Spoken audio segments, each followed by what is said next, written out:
Hello, everybody. And I have edited a session we had earlier today on the way of the cross. So this is an edited version because people have asked for a copy. So here it is. And because our theme is greater love has no one than this, that someone laid down his life for his friends. And Jesus said to us, "You are my friends."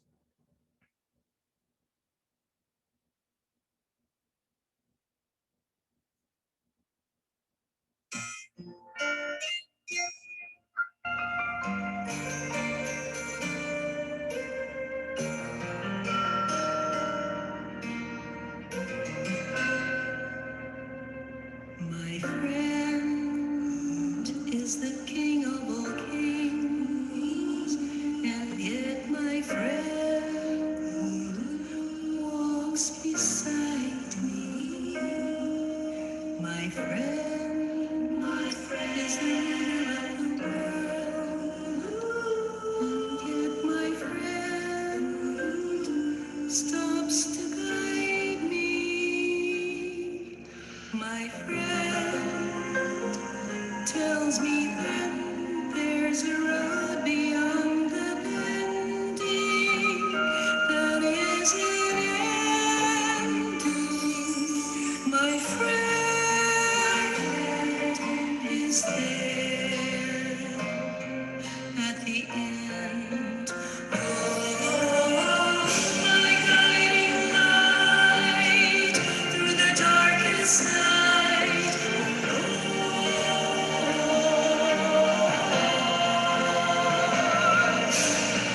My guiding light through the darkest night.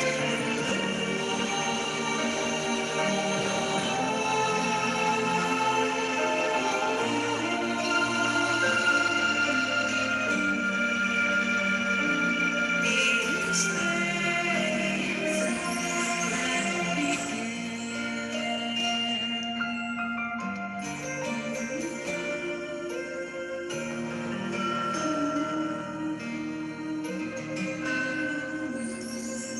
my friend knows the secrets in my soul.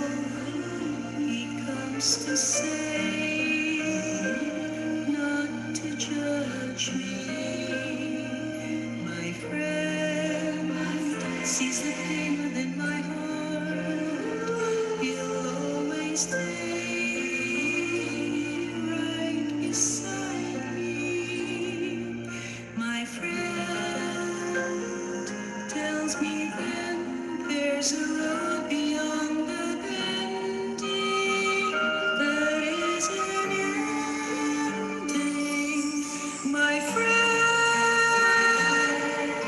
is there at the end. Oh, my guiding light through the darkest night.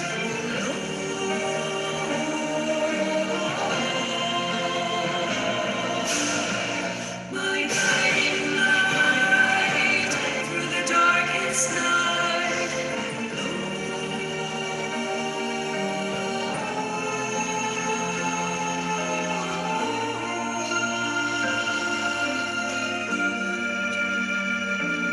He is there.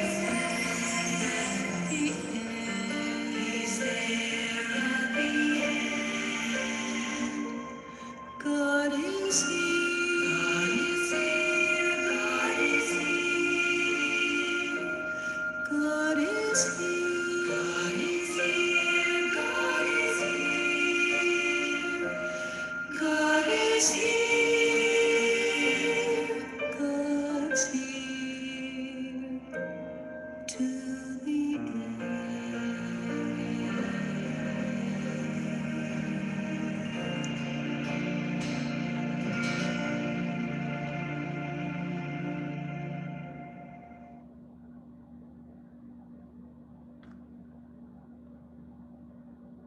And so we come to the beginning of our little session on the way of the cross. We have come to a moment in the world where we realize we have a pandemic And we think we're going to go back to normal or a little bit different from normal. This is not true at all. And the pandemic is not just about a disease or a virus, it's far more than that. It's sort of like the apex, or as it were, a sign or a signal. It's like when a person has fever, we know there's something wrong. The fever is not the problem, it's what's causing the fever. And we're in a pandemic for a reason because there's something, or let's put it this way, there's a prophetic message which God is sending us. And He's saying it through the pandemic and through all of those who are prophets at this moment. And what is actually happening? What is God telling us? He is saying, we are all in this together. That's what He's telling us. We, meaning God and us, through Jesus Christ, we are in this together. And He's speaking to us. And we must understand this one thing: God, our Father, wants us to know that we are one. And here is the part that we are not so used to thinking.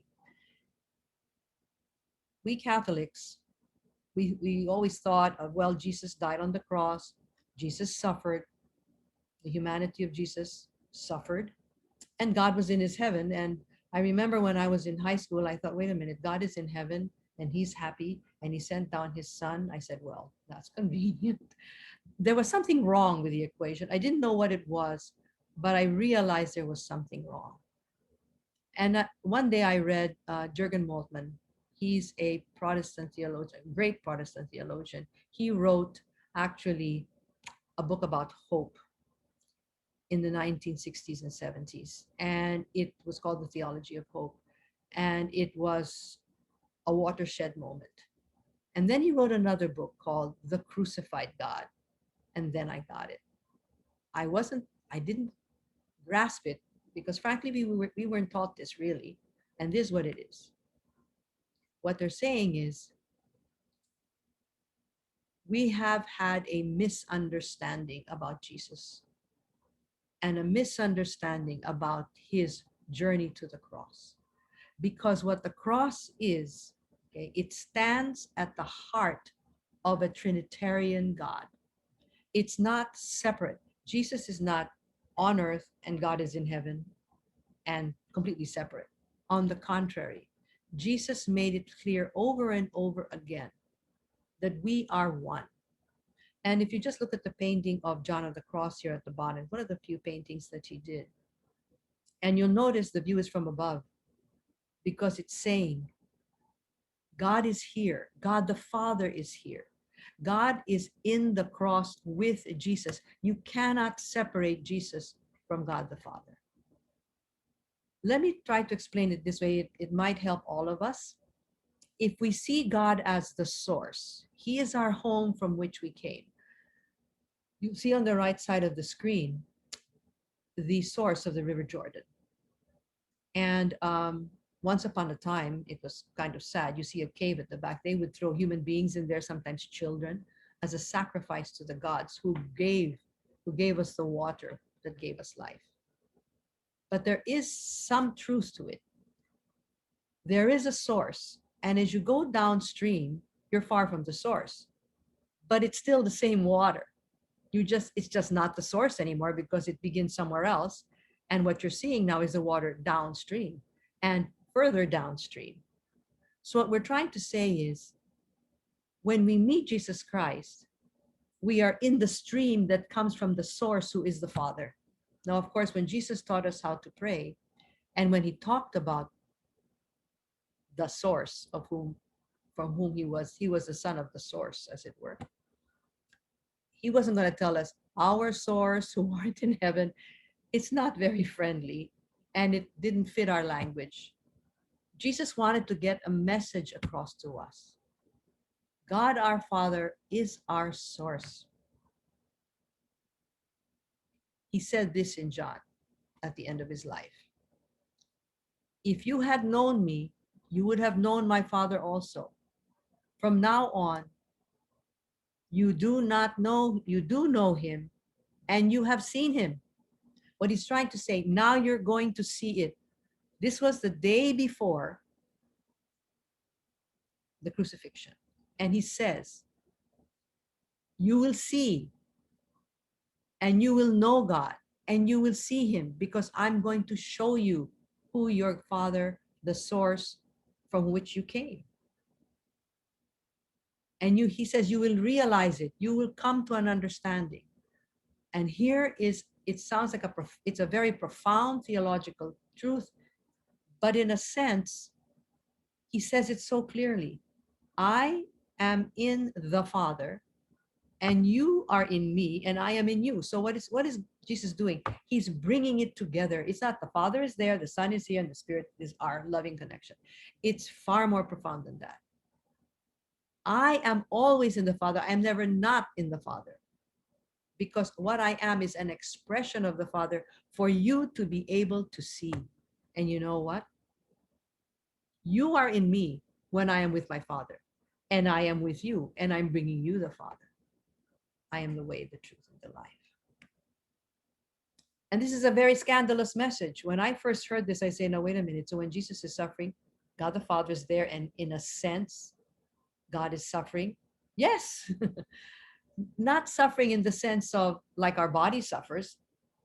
And he wanted to do this, and God the Father cannot do this because God the Father, who is the source, has no gender. God has no body.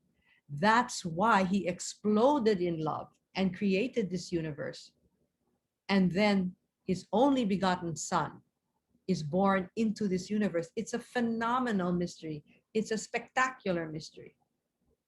His burst of love, which we call the Big Bang, is all of creation as we know it. And then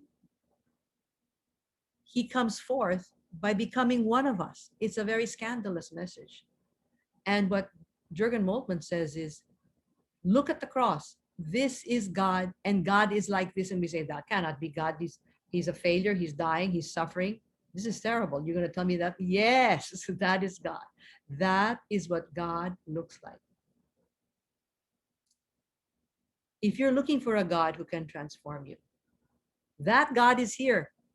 That's the God who can transform you. The one who went through our sufferings with us so that we can emerge from it. Now, we don't like this at all because we don't like the cross. Who wants to suffer? Who wants to die on a cross? Nobody's, oh, me, I'm going to go on. No, no one wants to really die. In fact, Jesus, in the agony in the garden, right after he had said all of this, in the agony in the garden, he says, Father, and he keeps calling him Father because he wants us to know how close. He didn't say, oh God, who you are very far away. No, he didn't say, God, you are very far away. He said, Father, take this away from me. That's how close God is. Because he is in God and God is in him. And then he says, of course, I have to go through this. Now, we don't like this at all, but this is the truth. Now, what is it? What is actually happening here? When we are born, we have a tendency to think God created the world in 7 days and then he rested and that was it. As a matter of fact, I'm very sorry to say, in the 18th and 19th centuries, we had a tendency to think, oh, well, then under Newton's theory, Deus ex machina, you created the world and then God kind of folded his arms and said, okay, and now it's going to proceed until the end of time. No, creation is not over. Creation is not over. In fact, we are in the midst of it. Can't you see each of us? We're being created as we're sitting here, as we're trying to grasp what is this thing, this tragedy of the cross. And it is a tragedy. The glory comes later. And as we're trying to look at this tragedy. He dies a failure, in suffering. He's powerless. He's abandoned. And what is he trying to tell us? Part of our growth is to let go of everything. And I'm going to say a little more about this. So part of our growth is to let go of everything. I'll explain it a little later.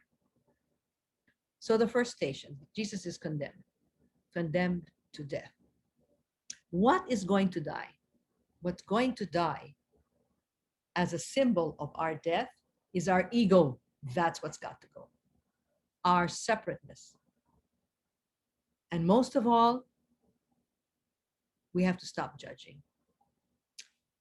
We are judgmental, we're tribalistic, we have anger, and we have violence. We solve things through anger. When you want something really badly, what do? We start shouting it louder and louder, and we get violent.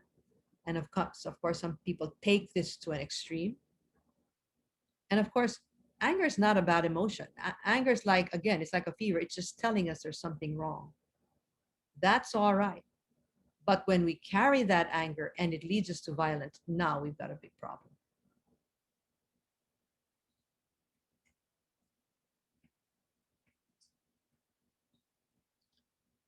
Let me use the story of Korea because this will tell us where the problem is. What is that thing that Jesus is trying to tell us needs to change? And as I said, this famous COVID-19 that we have right now is the fever that tells us what is wrong and what is it that's wrong. We are torn apart by our egos. But you know what? Deep inside, we want to be one. There's this beautiful, beautiful statue in Korea. And this is the story. Some people say it's a true story, some but people say it's sort of like, how things are not actual, but they're truthful. This is truthful. Whether it's actual, we don't know. But it's truthful, absolutely. And the story goes that there are two brothers, and one joins the South Koreans and one joins the North Koreans in the middle of the war.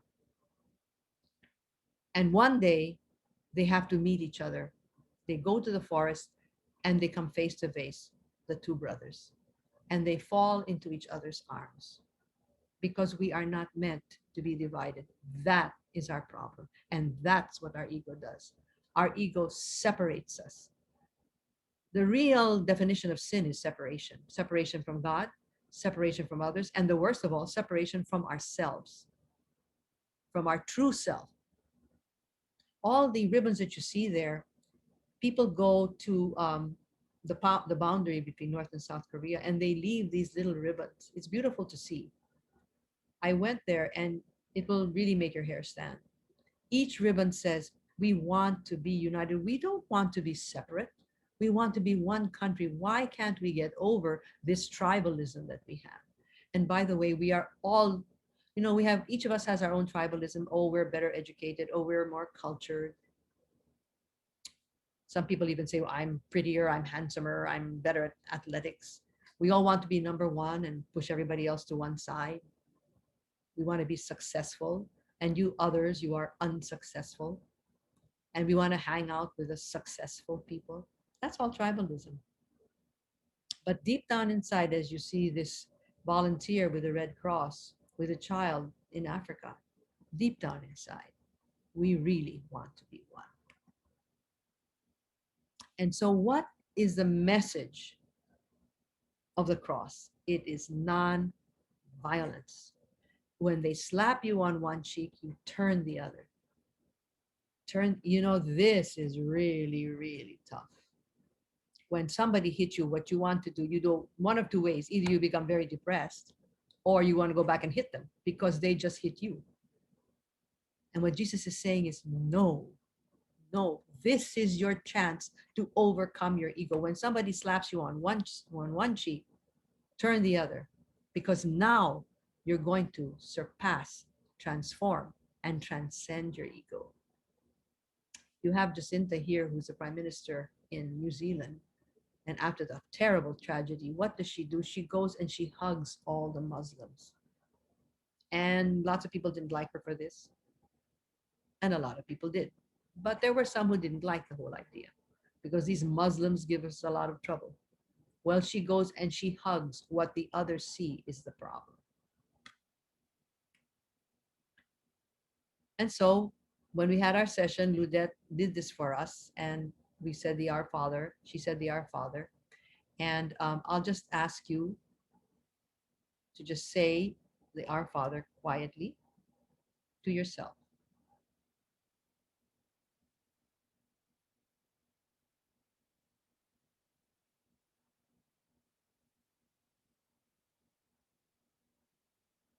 We adore you, O Christ, and we bless you, because by your cross you showed us the love of the Father and revealed the way to make us one. You showed it to us and you revealed it to us. This is how we become one. The second station.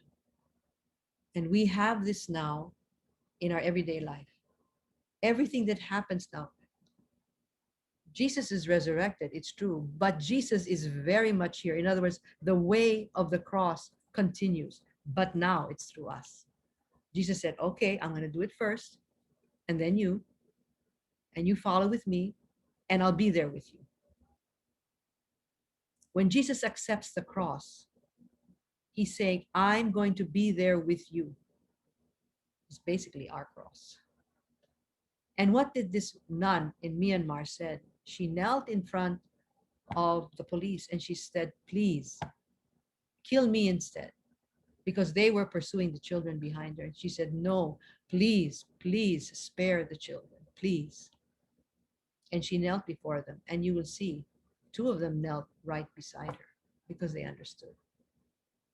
And there's a beautiful story, by the way, that was told to me by somebody, one of my friends at LST and also at um, IFRS, Institute of Formation and Religious Studies. And she said that it seems these policemen are going door to door, and they knocked on the door and was seen, the people inside saw him, and one of them had something on his helmet and it said, I don't want to do this, pray for me. I don't want to do this. There are others who are not, because you'll see this nun here, and what actually happens is they do go over her head and they do start shooting people. But you'll notice some did not. And she said, all Myanmar is grieving. Sister Anne Rose New Tawang, who's a 45-year-old nun, she fell on her knees and she said, I begged them not to shoot and torture the children. Just shoot me, kill me instead. That's what Jesus did. She's doing exactly what Jesus did. Kill me instead. I'm going to do it for you. And she's absolutely following it. Kill me instead, not them. They're innocent children. I beg them. And you know what she says? I can't stand sitting watching it happening, seeing what's happening right in front of my eyes, because Myanmar is grieving. I can't just sit around and do nothing. I think we Filipinos have to think about this very, very carefully, because there are people in our country who are grieving. And we're talking about masses of people in poverty. And her first encounter was on February 28th. She was alone. But in the second, you'll notice the bishop is beside her. And to the left, you'll see some of her sisters. And they were there to protect her.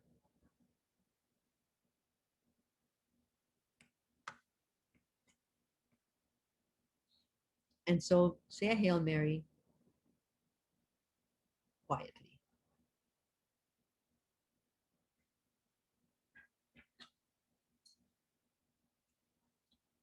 We adore you, O Christ, and we bless you, because by your cross you showed us the love of the Father and revealed the way to make us one.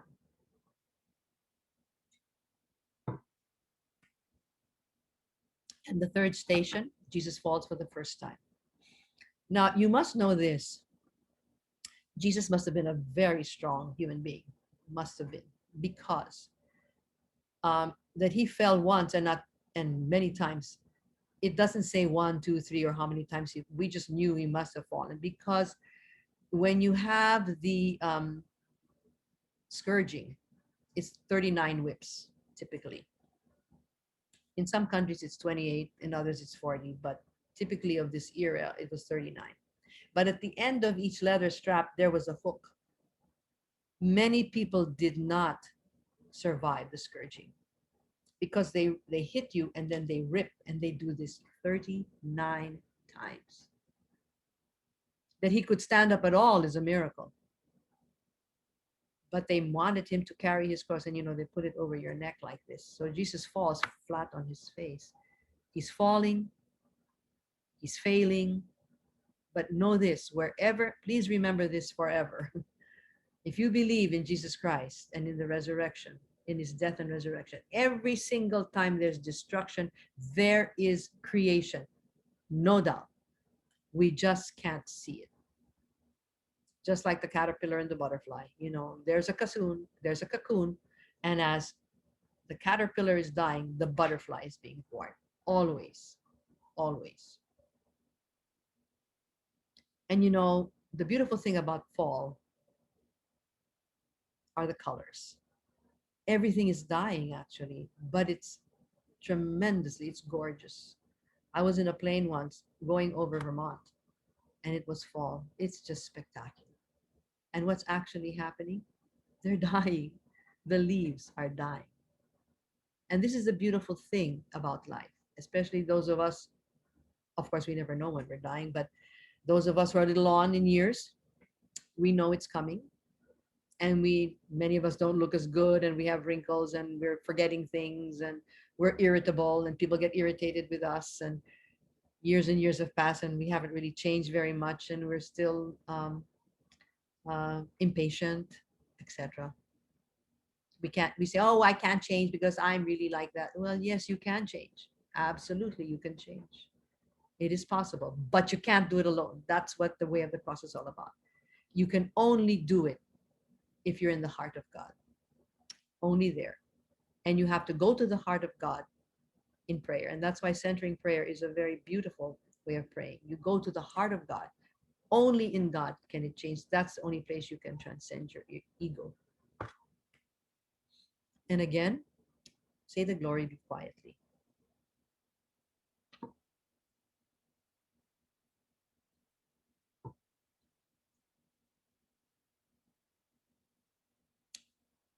We adore you, O Christ, and we bless you, because by your cross you showed us the love of the Father and revealed the way to make us one. He showed it to us.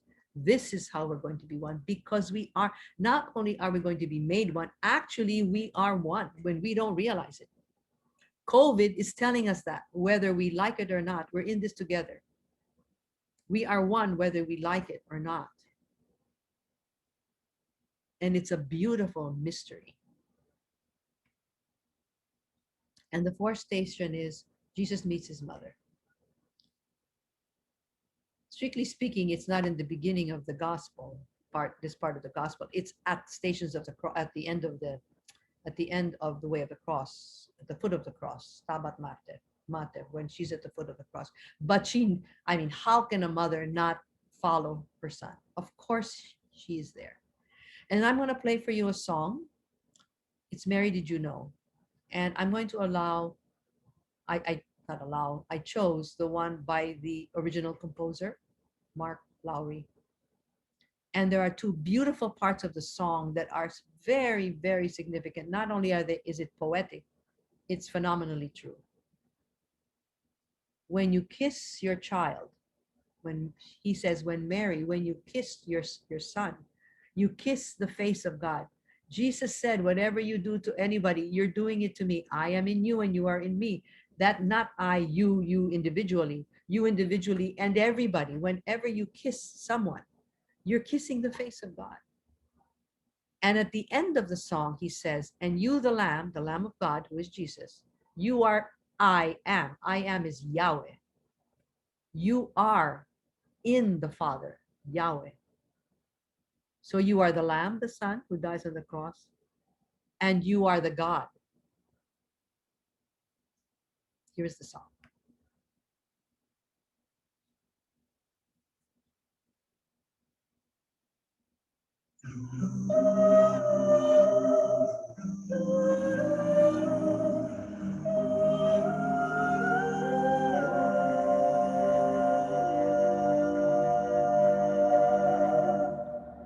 Mary, did you know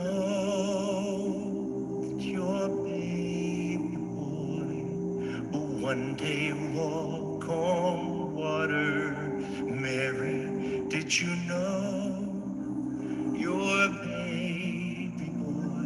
will save our sons and daughters.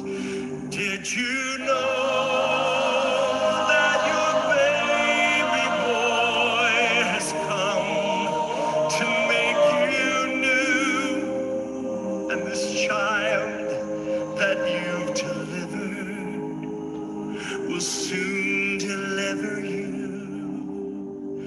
Mary, did you know that your baby boy will give sight to the blind man? Mary, did you know your baby boy will calm the storm with his hand? Did you know that your baby boy has walked where angels trod? And when you kiss your little baby, you have kissed the face of God. Oh, Mary, did you know?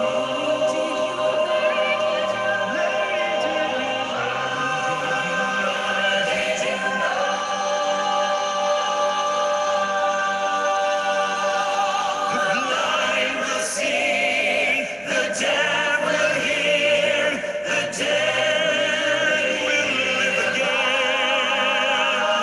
The lame will leap, the dumb will speak, the praises of the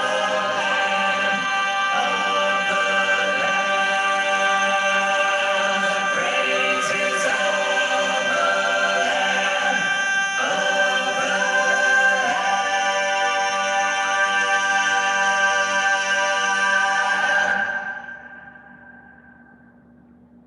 Mary, did you know your baby boy is Lord of all creation? Mary, did you know that your baby boy will one day rule the nations? Did you know that your baby boy is heaven's perfect lamb? This sleeping child holding is the great I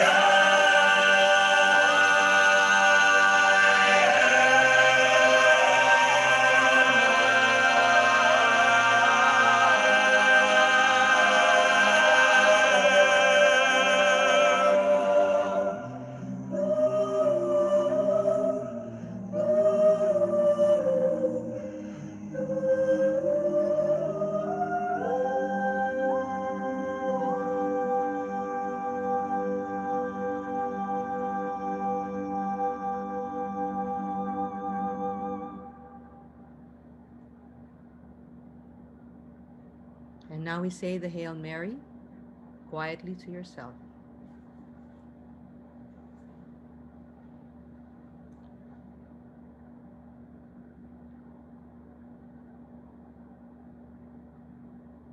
We adore you, O Christ, and we bless you, because by your cross you showed us the love of the Father and revealed the way that makes us one.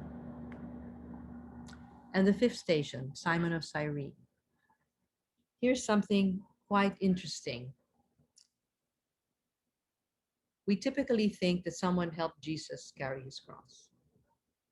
I don't know if you realize Jesus is asking us to be Simon of Cyrene.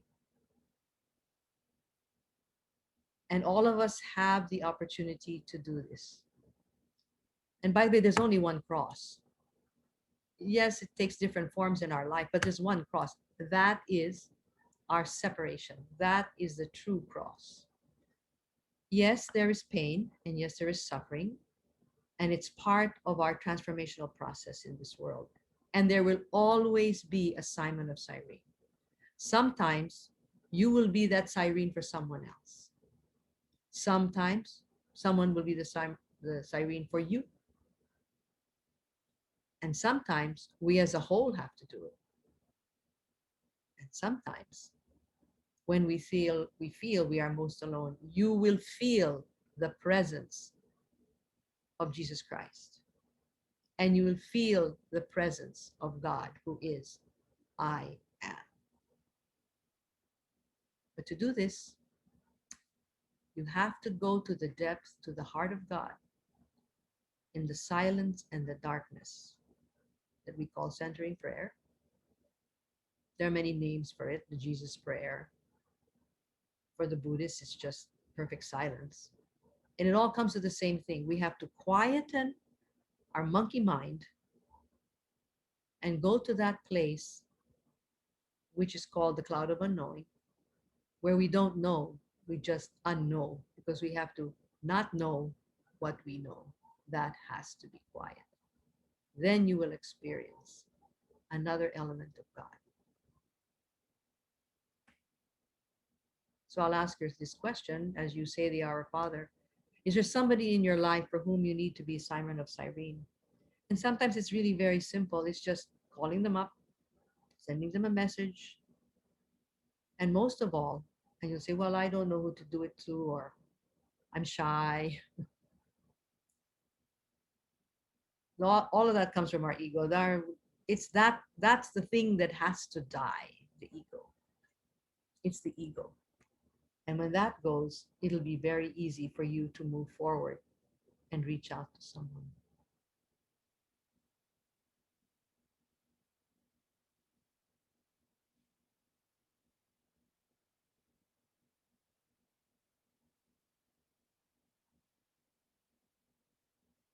We adore you, O Christ, and we bless you because by your cross you showed us the love of the Father and revealed the way to make us one. And the sixth station is Veronica wipes the face of Jesus. Again, this is not in scripture. It is a symbol again. It's probably true. There were mourning women there, and that's very typical when somebody's dying or there's a death. These mourners come. We have that in the Philippines as well. But it's very typical in this case because this way of the cross is not done by anybody else. People were brought to be crucified and they could walk all the way, but Jesus had been scourged. He almost died there. They put him a crown of thorns. They pounded him on the head to, so that the thorns would penetrate his skull. It would be very typical that somebody would come along and wipe the face of Jesus Christ. And you'll notice the leaves are autumn leaves. There's death, but the light is there. I deliberately chose this because of the light. When we wipe the face of other people, the light shines through. And this is the beauty. This is the beauty. We are Veronica's cloth. The face of Jesus is on us. You know, they say Veronica's cloth is somewhere and it's hidden and blah, blah, blah. I don't think that's the one that's important. What, the original cloth? Is it there? Is it real? Is it a hoax or not? It doesn't matter. There is a cloth, and that's us. We have to wipe away the blood, sweat, and tears of others. And let me tell you, Jesus looked absolutely terrible. You know, oh, the sweet Jesus, and you wipe his face. No, no, no. It was disgusting. And this is what we're asked to do. So two things happen. When we wipe somebody else's face with our compassion, with our empathy, what happens is that image is left on us. It's also left on them. I'll give you Veronica, by the way. Ver means it's a Latin or Greek. It means true. Icon is image, so true image. So the true image of Jesus Christ is on you when you reach out and wipe away the tears and sorrows of others. So say the Hail Mary.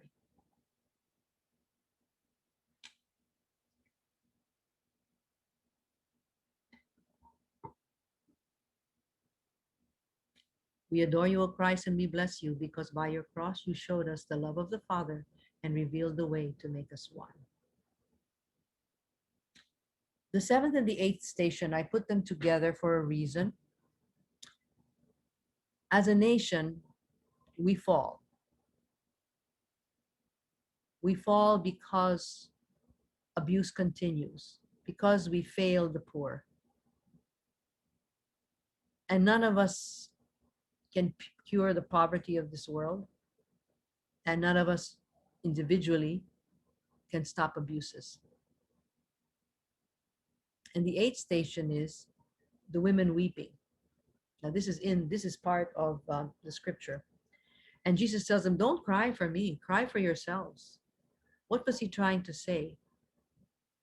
Like all of us, well, we look at Jesus and we say, "Oh, he suffered for us." We're looking at Jesus. Jesus said, "No, you don't get the message. The message is, look at yourselves, you human race. You look at each other. The way I look, this is what you're doing to each other. Every time we judge, every time we refuse to forgive, every time we turn away from somebody, people that we back away from, people that we well, I guess it's when we're very self-righteous and we think we're better than they are. Who said we're better? And here's the big question mark. It's been 500 years, okay, 500 years of Christianity. And where are we now? 500 years of Christianity in the Philippines. Where are we now? This statue is beautiful. It's in Luneta Park, and that's Inang Bayan. She's a symbol of the Filipino. And the man who's kneeling, that's a farmer, a poor person with his face in the soil. 500 years. Are they still there? Yes. And the child is looking up at Inang Bayan and saying, give us a better world. Now, every generation and every politician says, I'm going to give you a better world. And all of us, when we're graduating from school, well, we want to go out and make the world better. And we do. We try. And I'm sure if you're listening to this YouTube, I'm positive you're doing something to help other people. Absolutely positive. But here's the trick. We have to understand that every effort that we make, we're trying to lift humanity, to lift the Filipinos, to lift humanity altogether. That is what COVID means. We have to lift it up together. We all need this vaccine against our famous ego. It's the ego that's our virus. And we have to do it together. If one does it or the other, it's not enough. We've got to do it together, and we have to help each other to do it. That's the call of the seventh and the eighth station. And so what I'm going to do is I'm going to, and by the way, one thing that you might look at Inang Bayan, look at her, she's looking forward. And one thing about the Filipino, we have a sense of hope. We are kind, we are naturally giving, we're naturally generous. The Filipino has this is my feeling. When you look at the world, okay, we haven't got the greatest um, technicians in the world, although we have many of them. We may not be the best in the whole world and everything, but there's something we're really good at. And we're pretty good at a lot of things, by the way. And we're not trying to beat anybody else. But there's something that we're really good at. And we have a sense of hope. That's why we probably sing and dance so well. And you know what we have? We have a great sense of family. The difficult thing is be careful in family not to be tribalistic. Oh, it's our family. It's my family. If it's my family, you've just missed the point. It's not my family. It's my family, meaning everybody else. So my family is where I practice to make a family of everybody. That is the trick. If you just say, oh, my family, my relatives, well, hello, the ego is very, very present there. So what we're trying to say is, as Filipinos, take that sense of family, which is so powerful in this country, this sense of empathy, this sense of kindness, this sense of what we have tremendous. Everybody loves Filipinos because Filipinos are so warm. It's a very beautiful characteristic.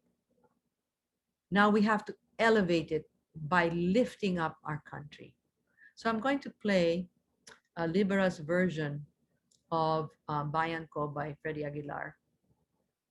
And I'll ask you just one thing: pray for our country. Pray that all of us lift our country up. And our elections are coming, and we're going to have to stick our neck out just like that nun. And we have to say, go ahead, kill me if you have to, but I'm going to stand up for the children. She said, the children. That's why that child is so important. We have to do it for the children. And that's what Jesus is asking us. What did he say? Let the little children come to me. Let them come. That's our job.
So let us say the Hail Mary and let us pray for our country.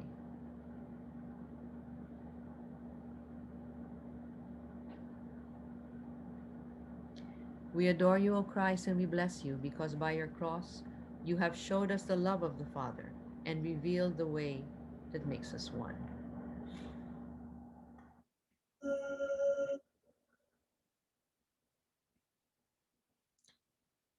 And so Jesus falls for the third time. And probably this is the most difficult. And I know people who are addicted and they try over and over again. And it's probably the third that's the worst, then the fourth, and the fifth. And they just want to give up. If you only realize how close you are to the end, because it does take many, many falls. And what do we have to learn at the end of this? Meister Eckhart said, if the only thing we ever say is thank you, that's enough. So if we can learn to say thank you for this failure, thank you that I've been rejected, thank you that a friend of mine, someone I thought was my friend, betrayed me. Thank you because people don't understand me. Thank you because I try very hard and it never seems to be enough. But just keep trying because nobody said we had to succeed. That is our problem in the 21st century. We lifted success to such a level that it's just beyond comprehension. We will go to the extent of cheating to succeed.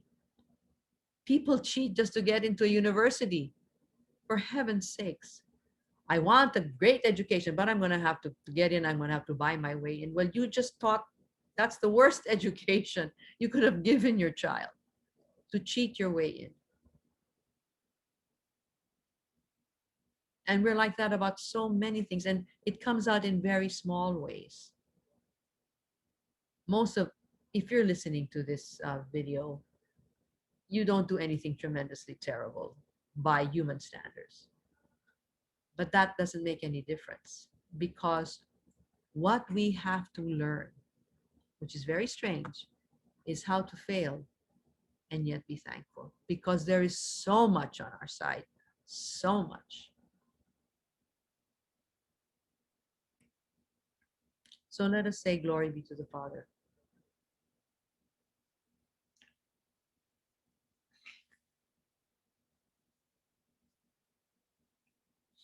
We adore you, O Christ, and we bless you because by your cross you showed us the love of the Father and revealed the way that makes us one. And now we get to the 10th station. Jesus is stripped of his garments. Now, this is the ultimate humiliation. When they get to the foot of the cross, of the Calvary, and they have to nail them to the cross, they do one last thing to everybody before they're crucified, which is to strip them of their garments. And all of us realize when you're stripped of your garments, that's the greatest humiliation. Like everything's being taken from you. And you say you're king of the Jews, fine, I'm going to put you up on that cross. And I'm very struck by what Pilate said because the Pharisees wanted to change. He said he's king of the Jews. He said, no, he's king of the Jews. There's something that Pilate understood. It was very strange. First, he flogged him and thought, well, maybe this will satisfy the Pharisees. No, they wanted him dead. True violence. And it's taken us years. You have the Crusades. It's terrible. We have the genocides, genocide after genocide. And in the Spanish Civil War, you have priests on one side allowing the others to kill the other priests who are on the other side, and the priests on this side killing the priests on the other side, allowing it. We think that by violence we can do it. There's only one way. It's non-violence. It's a really, really scandalous thing. This is your God, and your God is like this. And what are we hiding?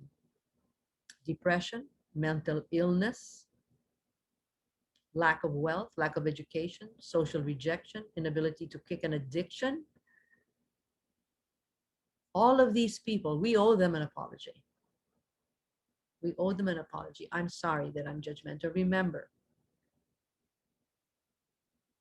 we have to come to the point of forgiveness.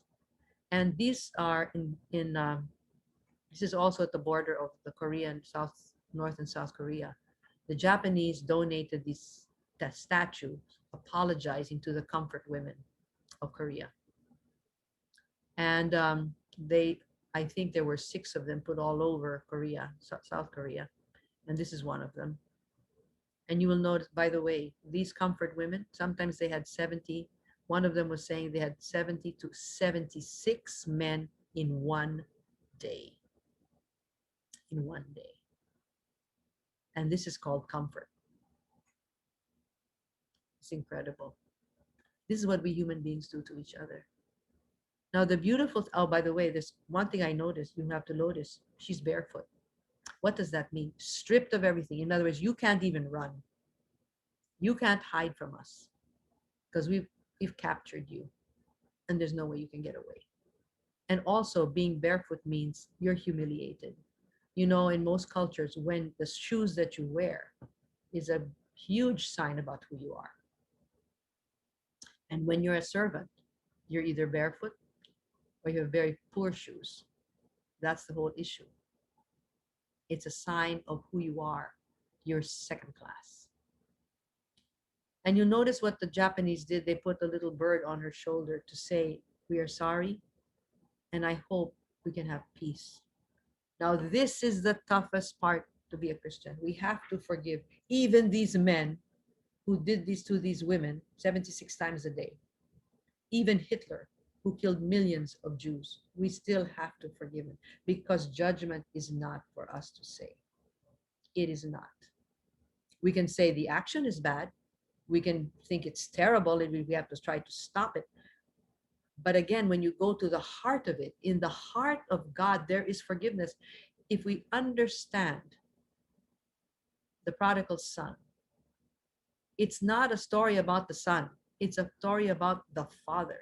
The father who has forgiven the son, even as he took the money and left and wasted it all over the place. He had already forgiven him. Just come home. Come home. Come back to your source. So let us say the Our Father. And we say, Our Father who art in heaven, thy kingdom come. What is the kingdom? What is the kingdom? Each time we forgive, the kingdom is coming. Each time we love, the kingdom is here. Each time we wipe the face of the blood, the sweat, and the tears of others, the kingdom is here. Every single time we are compassionate, the kingdom is here.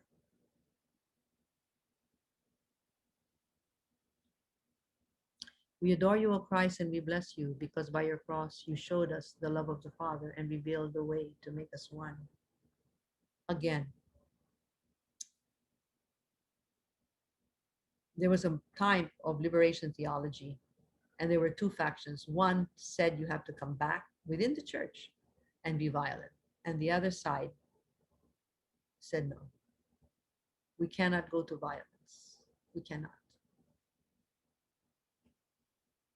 And the 11th station, Jesus dies on the cross. And here's this brings us to the center. And this is what I meant by we have to forgive. What were the words of Jesus? Father, Father, forgive them. They don't know what they're doing. This is what we have to say. No matter how tremendous, how terrible a person, they don't know, because if they really knew, they wouldn't do it. It's because they don't know, because that scaffolding is still there, that false self is still there, and the true self has not emerged. All you have is the false self. And the false self is not necessarily evil. You build up the false self. Well, I have to be some success, I have to be educated, have to be, um, have a good life, and blah, blah, blah, blah, blah. All of that's wonderful. It's all fine. There's nothing wrong with it, but it's still the scaffolding. The inner self, the true self, you find it in the heart of the Trinity. This is our God, and our God is like this. So let us say the glory be.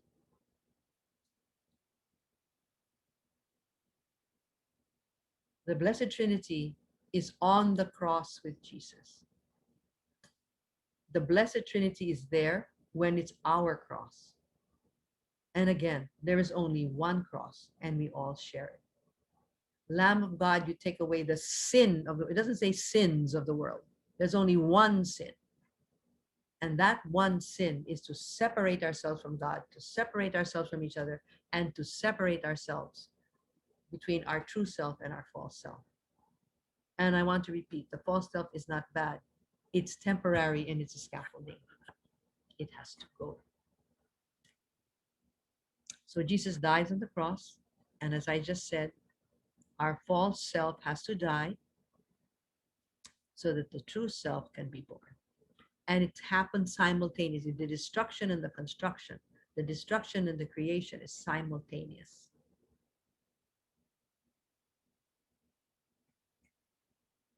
And let us say the Our Father.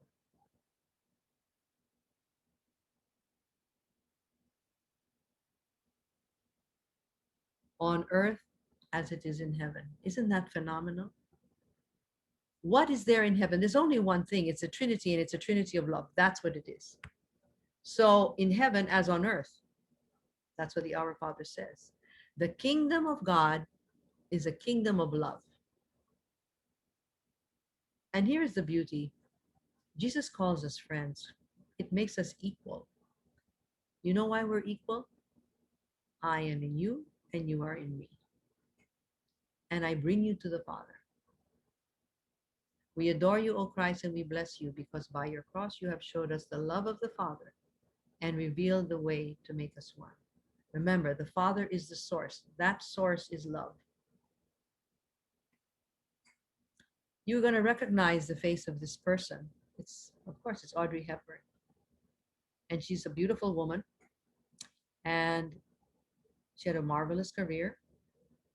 And at the end of her career, she said, I'm going to go with the United Nations, and I'm going to go, and I'm going to go to the poorest of the poor. Jesus is laid in his mother's arms. This is the message that Audrey Hepburn took to heart. Look at the way she's carrying that child. That's more beautiful than any movie she ever made. You know, Breakfast at Tiffany's was a play, was a movie. This is real. This is the child. This is where you see who she is. So she let go of everything to go there and be one. And why did she have this sense? Because she came out of the when she came out of the war, she had nothing, absolutely nothing. And then she comes to the United States. So she knows what it is to be in a war, and she knows what it is to have nothing and to have everything taken away from you. And so she holds that child. That's what we have to do. We have to carry each other. We have to carry each other. So let us say the Hail Mary.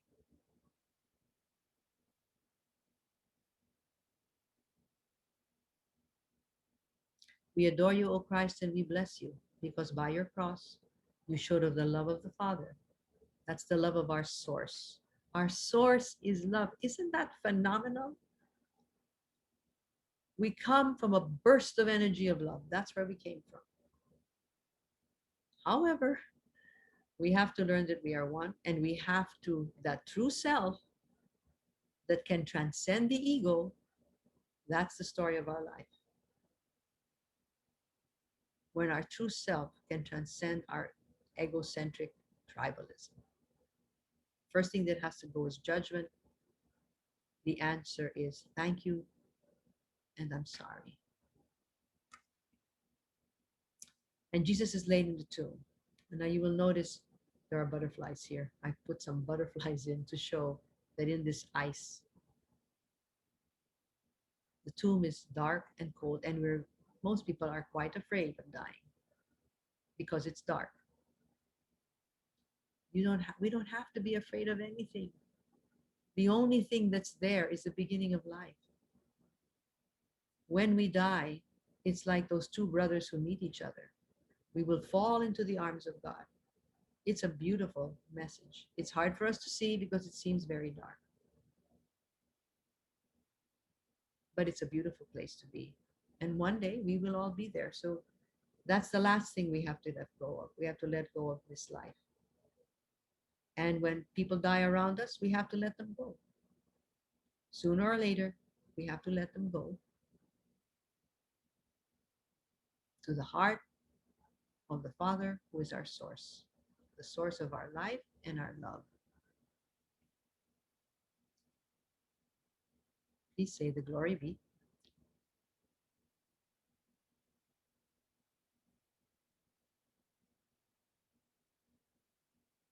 We adore you, O Christ, and we bless you because by your cross you showed us the love of the Father, our source, and revealed to us the way to make us one. And so Jesus Christ rises. Of course, he does. You know, we're saying with COVID, the new normal will not be like the old one. No, it won't be. Just like the Second World War, so will this. So will this. We are brought to a new life. Jesus Christ, the human being, actually dies. That body is gone. What rises is a new reality. That's the beauty of it. It's the cosmic Christ. And every planet you see out there, when you go out and look at the stars, every planet, every sun, every meteor, the dark space, the black holes, Jesus energy, Jesus, the cosmic Christ energy is everywhere. And all of that, if you look at Julian of Norwich, what did Jesus say? Is just as small as a little hazelnut. It seems so vast to us. In the vision of Julian of Norwich, Jesus was holding this little hazelnut, and she said, "Why are you holding it?" Because it's everything that I have made, and I love it. That's what Jesus Christ told her. So the earth is just charged. The beautiful poem. The earth is charged with the glory of God. That's our future. That is our future. And so I thank all of you for being here, and to remember we're all in this together. We have to rise up together. We have to put ourselves forward and accept our role and our cross and our prophetic mission. Kill me, not the children. I will give my life. I will give my life for the children, for the next generation, for the people around me.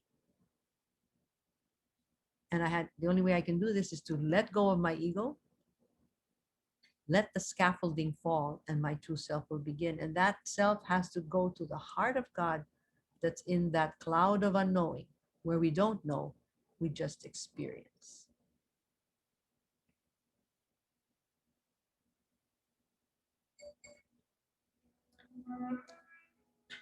And here we have You Raise Me Up, written by Josh Groden, as you know. And you know he's just come out of a very, very long sort of experience of depression. And it's funny that he wrote this song.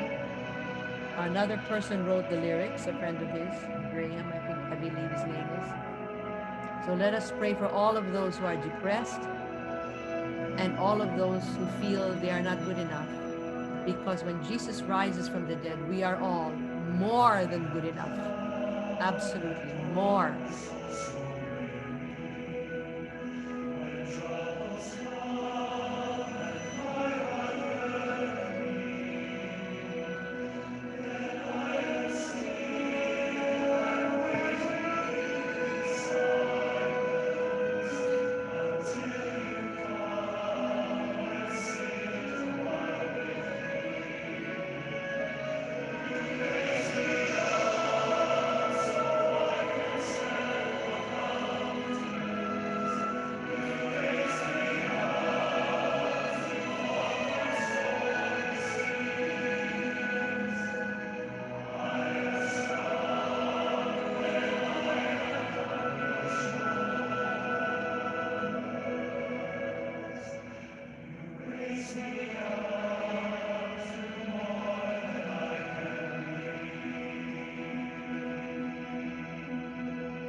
And I will end now with The Lord is My Shepherd. Lulet Zaragoza sang this.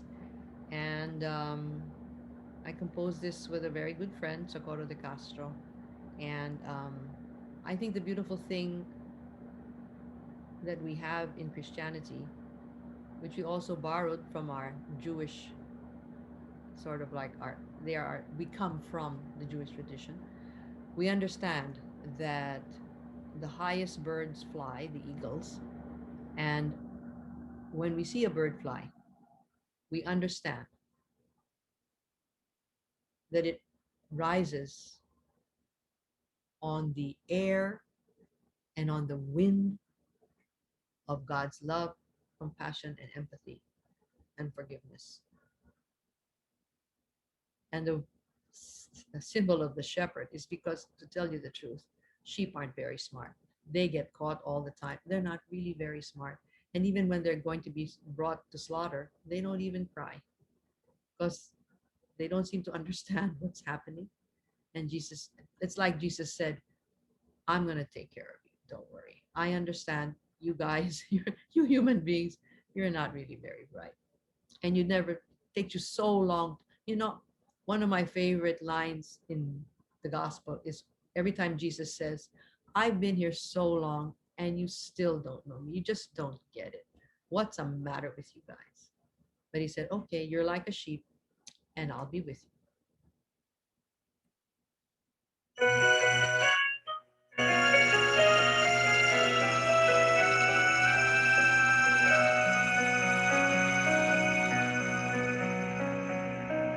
Lord, you're my shepherd. Take me by the hand. Lead me where your waters run and where the mountains of promise stand. Resting in your shadow, darkness taunting me. You're the stillness in my soul, the presence that makes me whole. Soaring like an eagle, riding on your wings, praising you each morning. Now my heart can sing. Soaring like an eagle, riding on your wings. With the joy you bring, my cup is overflowing.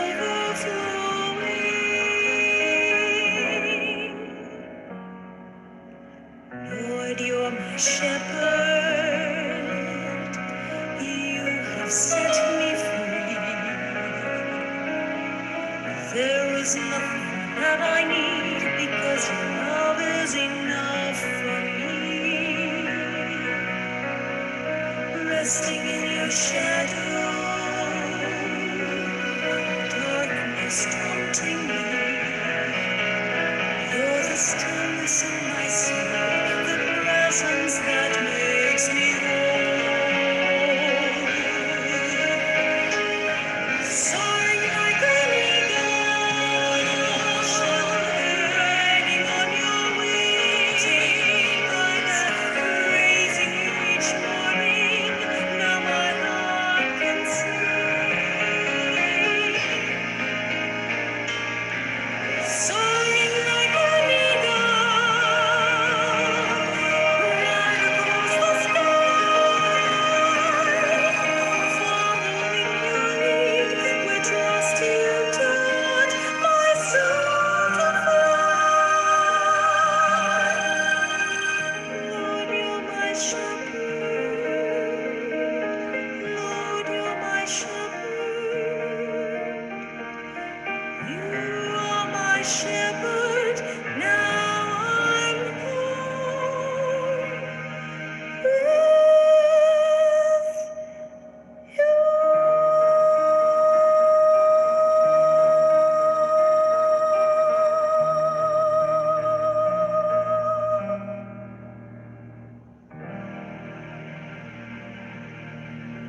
are dancing as we roam. God, you are my moon. You walk with me to take me home, my God and me.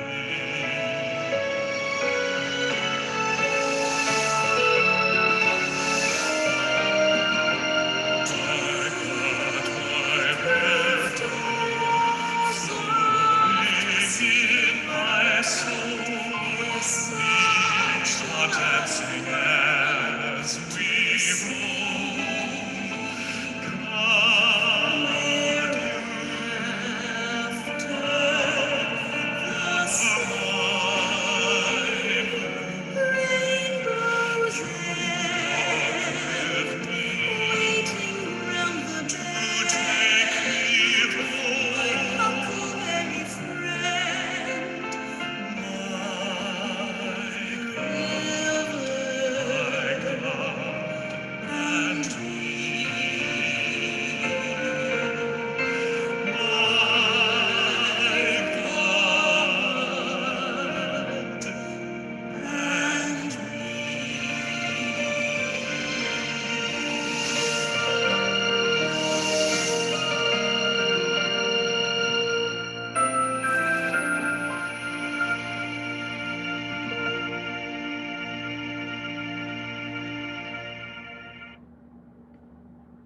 I want to give you one more song, and this is the Lord's Prayer.